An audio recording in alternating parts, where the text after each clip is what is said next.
చూస్తున్నది YR5 news. నేను మీ రామాంజీ. వెళ్ళి ఆసుపత్రులు చూడండి, మీరు ఎప్పుడు చూసి ఉండరు.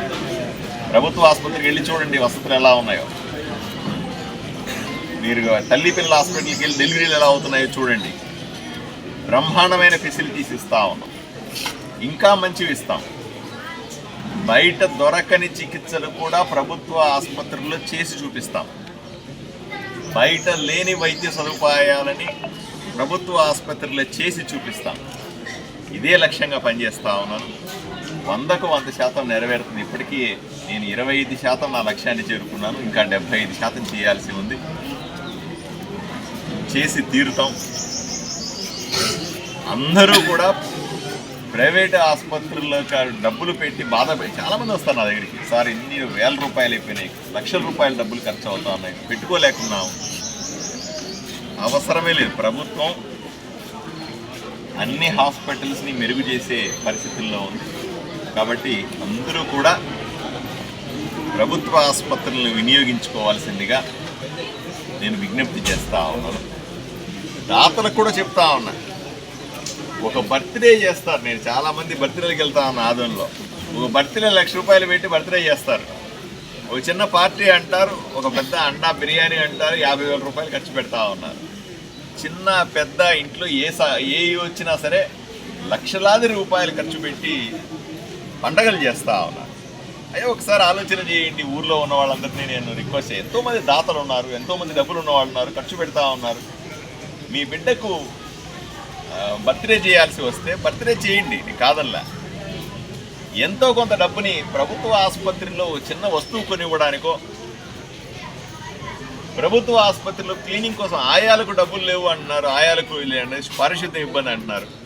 పారిశుద్ధ్య వస్తువులు కొనివ్వండి, మెడికల్ ఎక్విప్మెంట్ కొనివ్వండి. చిన్న చిన్న మెడికల్ ఎక్విప్మెంట్ 50,000, 1,00,000 రూపాయలు, 2,00,000 రూపాయలకు వచ్చేటువంటి మెడికల్ ఎక్విప్మెంట్ ఉన్నాయి, వాటిని కొనివ్వండి. ప్రభుత్వ ఆసుపత్రిలో వసతులను రిపేర్ చేయడానికి డబ్బులు ఇవ్వండి, మీరే రిపేర్ చేయించండి. లేదా ప్రభుత్వ ఆసుపత్రిలో పైన పెయింటింగ్ చేయించడమో, లేదా లైట్లు వేసి ఎలక్ట్రికల్ వర్కులు చేయించడమో, లేదా బాత్రూములు రిపేర్ చేయించడం, వీటికి కూడా చిన్న చిన్న డబ్బులు పెడితే కూడా అవుతాయి. ఆదోనిలో ప్రజలందరినీ అడుగుతా ఉన్నా, వేల రూపాయలు పెట్టుకుని, లక్షల రూపాయలు పెట్టుకుని, కోట్ల రూపాయలు పెట్టుకుని మనం పండగలు చేసుకునే సందర్భంలో మీరు చేసేటువంటి సాయం ఏదైతే ఉందో, మీ దాతృత్వం, మీ బిడ్డ పేరు మీదో, మీ తల్లిదండ్రుల పేరు మీదో, మీ పేరు మీదో మీరు పెట్టేటువంటి ప్రతి ఒక్క రూపాయి కూడా ప్రజలకు ఉపయోగపడేదిలాగా చేస్తే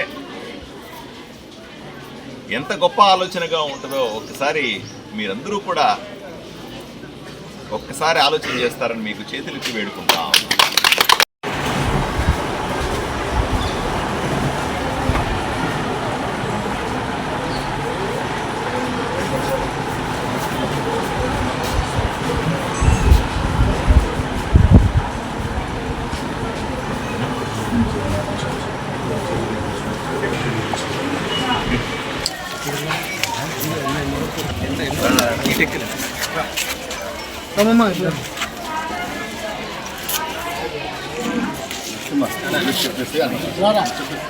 ఈనాటి లక్ష్మీనారాయణ వెల్ఫేర్ సొసైటీ మరియు నవభారత్ వెల్ఫేర్ సొసైటీ వారి ఆధ్వర్యంలో కర్నూలు కామినేని హాస్పిటల్ వారి సహకారంతో మన యొక్క హనుమాన్ నగర్లోని సరస్వతి శిశు మందిర్ నందు ఉచిత గుండె వైద్య శిబిరాన్ని నిర్వహించడం జరుగుతుంది.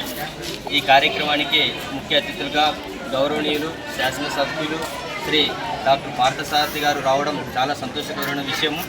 ఎందుకంటే ఇవాళ హార్ట్ స్ట్రోక్ ఎప్పుడు వస్తుందో, ఏ విధంగా వస్తుందో, ఎలా వస్తుందో తెలియదు. కూర్చున్న వ్యక్తి కూర్చున్నట్టే పడిపోతాడు, పండుకున్న వ్యక్తి పండుకున్నట్టే పడిపోతాడు. ఈ ఉద్దేశం చేత దాదాపుగా మా నవభారత్ వెల్ఫేర్ సొసైటీ తరఫున ఇప్పటి వరకు దాదాపుగా 75 క్యాంపులను మన కర్నూలు పార్లమెంటు వైడ్ చేయడం జరుగుతూ ఉంది. ప్రతి క్యాంపులో కూడా ప్రతి వ్యక్తి కూడా గుండె మీద అవగాహన సదస్సు కలిగిస్తూ ఈ యొక్క కార్యక్రమం నిర్వహిస్తున్నాము. అందులో భాగంగా ఈరోజు ఆదోని నగరంలో మన సరస్వతి శిశు మందిర్ నందు ఏర్పాటు చేసిన ఈ కార్యక్రమానికి విచ్చేసినటువంటి ఎమ్మెల్యే గారికి ప్రత్యేక ధన్యవాదాలు తెలియజేస్తున్నాను. ఇప్పుడు ఎమ్మెల్యే గారిని మాట్లాడవలసింది కోరుతున్నాను. ఆదోనిలోని శిశు సంక్షేమ మందిర్లో స్కూల్లో హెల్త్ క్యాంప్ నిర్వహిస్తాం. హెల్త్ క్యాంప్ అన్నది తప్పనిసరిగా తక్కువ చోట్ల జరగాలి. ఎందుకంటే ప్రజల్లో ఆరోగ్యం పట్ల అవగాహన పెంచడానికి, వాళ్ళలో ఆరోగ్యంగా ఉంటేనే మనం జీవితం ఆనందంగా ఉంటుందని చెప్పడానికి తప్పనిసరిగా ప్రజల్లోకి వెళ్ళి అవగాహన చైతన్యం కల్పించాల్సిన అవసరం ఇటువంటి సంస్థలకన్నింటికీ ఉంది. మంచి ఆహారం తీసుకోవాలి, తక్కువ ఆహారం తీసుకోవాలి, గుండె వేగాన్ని పెంచేలా ఎక్సర్సైజులు చేయాలి. తప్పనిసరిగా రోజు కాసేపు నడవడమో, పరిగెట్టడమో, లేదా 10 పనుల్లో చురుగ్గా పాల్గొనడమో, లేదా ఇంట్లో పనులు అవి బాగా చేసుకోవడమో. పొలం పనులు ఎందుకంటే చూడండి, రైతులందరూ కూడా ఎందుకు ఆరోగ్యంగా ఉంటారు? కష్టం చేస్తారు కాబట్టి ఆరోగ్యంగా ఉంటారు. మనకు కష్టం తగ్గిపోయింది, అది కూడా మంచిది కాదు. భోజనం తగినంత తక్కువ మోతాదులో భోజనం తీసుకోవాలి. మంచి భోజనం, శుభ్రమైనటువంటి మంచి భోజనం తీసుకోవాలి. మధ్యాహ్నం ఒక చికెన్ బిర్యానీ, రాత్రికి ఒక చికెన్ బిర్యానీ లాగేసామనుకోండి, గుండె ఆడ పనికి వస్తుంది. ఎంత పెద్ద గుండె అయినా సరే పనిచేయడం ఆగిపోద్ది, రిపేర్లు వస్తాయి. కాబట్టి వీలైనంత వరకు కూడా తక్కువ మోతాదులో మంచి ఆహారాన్ని తీసుకొని ఎక్సర్సైజ్ ఎక్కువ చేయాలి. ఎక్సర్సైజ్ చేయడం అంటే అదే పని, మనం రోజు చేసే పనిలోనే ఎక్సర్సైజ్ లాగా ఎక్కువ. అంటే గుండె నార్మల్గా 72 సార్లు కొట్టుకుంటే దాన్ని కనీసం 100-120 సార్లు కొట్టుకునేలాగా చేసే విధంగా, అంటే డబుల్ టైం కొట్టుకునేటువంటి వర్కౌట్ ఏదో పని కనీసం 1-2 గంటలు చేయగలిగితే గుండె ఆరోగ్యంగా ఉంటుంది, గుండె గట్టిగా ఉంటుంది. నాకు తెలుసు, ఆదోనిలో నివసించాలంటే గుండె గట్టిగా ఉండాల్సిందే తప్పని పరిస్థితులు. ఎందుకంటే ఇక్కడ ఉన్న ఇబ్బందులు నేను చూస్తూ ఉన్నాను. నాకు ఇంత గుండె గట్టిగా ఉంది కాబట్టే నేను ఇక్కడ నిలబడినాను, ఇక్కడ గెలిచినాను, మీ అందరి ఆశీర్వాదం పొందినాను, ఇన్ని పనులు చేయగలుగుతున్నాను, ఆదోని గురించి పోట్లాడగలుగుతున్నాను. అదే గుండె బలహీనంగా ఉందనుకోండి, ఎమ్మెల్యే అయిన తర్వాత ఇట్లా వెళ్ళి పడుకోవడమే, అంతమించి ఏముంటుంది. కాబట్టి ఆదోనిలో బతకాలన్నా, ఆదోనిలో పనులు చేసుకోవాలన్నా, ఆదోనిని అభివృద్ధి చేయాలన్నా ఇవన్నిటికీ కూడా పెద్ద గుండెకాయ కావాలి, బలమైన గుండెకాయ కావాలి. అందువల్లే ఫిట్గా ఉండడం చాలా అవసరమని నేను ప్రజలకందరికీ చెప్తాను.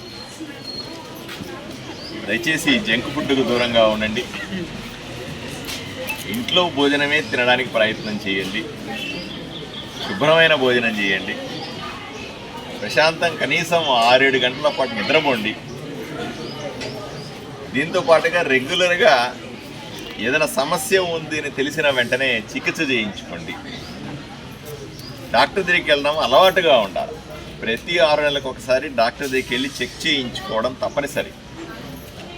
ఈరోజు ఆదోనిలో కూడా 2 పెద్ద హాస్పిటల్ కూడా, జనరల్ హాస్పిటల్ కానీ, జనరల్ హాస్పిటల్ 350 బెడ్డెడ్ హాస్పిటల్. అది మీకు తెలియదేమో చాలామందికి. 350 పడకలు ఉన్నాయి ఆ హాస్పిటల్లో. దానికి సంబంధించిన డాక్టర్లు ఏర్పాటు చేసినాం. 24 గంటలు ఎమర్జెన్సీలో కూడా డాక్టర్లు ఉండే రకంగా ఏర్పాటు చేసినాం. గుండె జబ్బు వచ్చినా, ఇంకోటి వచ్చినా ఎమర్జెన్సీ వస్తే మీరు ప్రైవేట్ హాస్పిటల్కి పోనాల్సిన అవసరం లేదు, ఎత్తుక్కోనక్కర్లేదు డాక్టర్కి. నేరుగా గవర్నమెంట్ హాస్పిటల్కి వెళ్తే బ్రహ్మాండంగా ఎమర్జెన్సీలో డాక్టర్ ఉంటాడు, ఎమర్జెన్సీ మందులు ఉన్నాయి, ప్రాణాలు కాపాడగలుగుతాం. అలాగే తల్లి పిల్లల హాస్పిటల్ కూడా ఉంది. 50 పడకల ఆసుపత్రి, దాన్ని 100 పడకలు చేయాలని గట్టిగా పట్టుబట్టున్నాను. నేను అందరినీ అడుగుతాను, మినిస్టర్ని అడుగుతున్నాను, డైరెక్టర్లు అడుగుతాను, అందరూ అడుగుతా ఉన్నాను. రాబోయే రోజుల్లో దాన్ని కూడా 100 పడకలు చేస్తే అసలు సమస్య లేకుండా పోతుంది. అంటే చాలామంది అనుకుంటారు పేదవాళ్ళు మాత్రమే ప్రభుత్వ ఆసుపత్రికి పోతారు, డబ్బులు ఉన్న వాళ్ళందరూ ప్రైవేట్ హాస్పిటల్కి పోతారని. దయచేసి అర్థం చేసుకోండి, మన ప్రభుత్వ ఆసుపత్రుల్లో ఉన్నటువంటి అనుభవం ఉన్నటువంటి వైద్యులు ప్రైవేట్ ఆసుపత్రుల్లో కూడా చాలా తక్కువగా ఉంటారు. ప్రైవేట్ ఆసుపత్రుల్లో 1-2-3 అనుభవం ఉన్నటువంటి డాక్టర్లు ఉంటే, మన ఆదోని ఏరియా హాస్పిటల్లో కానీ, తల్లి పిల్లల హాస్పిటల్లో కానీ, ఒక్కో హాస్పిటల్లో 15 మంది 20 మంది ఈ అనుభవం ఉన్నటువంటి డాక్టర్లు, నిష్ణాతులైన డాక్టర్లు అందుబాటులోకి తెచ్చాము. వాళ్ళ సదుపాయాలు తీసుకోండి. ఏ రోజైతే, నేను ఒకటే లక్ష్యం పెట్టుకున్నాను, ఏ రోజైతే ప్రతి ఒక్కరూ కూడా డబ్బులు ఉన్నాయి లేవు పేదవాడు ప్రైవేట్ సంబంధం లేకుండా అందరూ కూడా ధైర్యంగా మంచి చికిత్స ప్రభుత్వ ఆసుపత్రిలో జరుగుతుంది అనే నమ్మకం కల్పించడమే నా లక్ష్యం. ఆ రకమైన సదుపాయాలు కల్పించడమే నా లక్ష్యం. దానికోసమే రాత్రి పగలు పనిచేస్తాను. మీరు